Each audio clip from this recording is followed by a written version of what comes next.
like to think about if I could make my own solar system where I'd like my little planets to go. I like to make like little circles.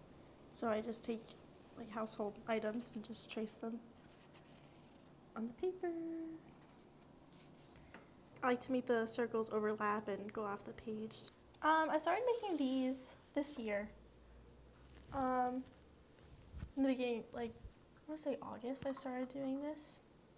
I was just fascinated by like how the colors kind of work together and make these really cool, like, surreal patterns. If I ever get stuck and I don't really know what to paint, I just kind of start painting and see what happens. I don't really have a set plan when I start a new piece. I just like to balance all the shapes and then contrast the colors. Whenever I do these, I never know what they're gonna look like in the end. And I think that's really like, kind of relates to life in a way. Just because you never really know where you're gonna end up and like what's gonna go on. And I think that's pretty exciting. Uncertainty can be exciting. So I kind of just wet the brush and then fill it with the color. And then on like wet paper, I just let the color just run through the water.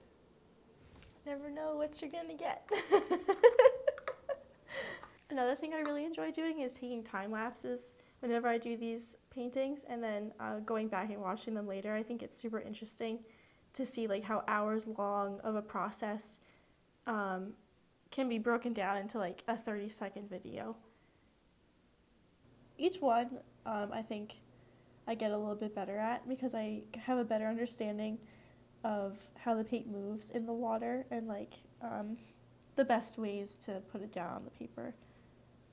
And then like I'm getting better at making like cleaner edges, which is pretty difficult.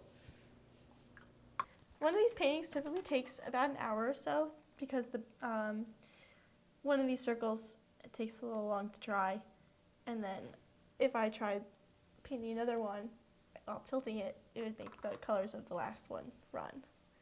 So, or sometimes it blends too much and I'm not happy with how it looks and I have to wait for it to dry and start over. So it takes a while because it takes a while to dry. Sometimes I use too much water and then it's ruined. There's no mistakes, just happy accidents. What I would say to anyone wanting to start a hobby like this, like painting or drawing, just like go for it. Like, don't try to make anything perfect.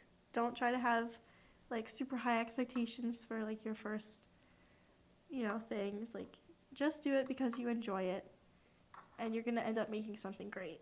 That's basically what the gist is. Like, I do it because it's fun and because I like to do it. I don't really paint to impress others, or I think that's pretty neat.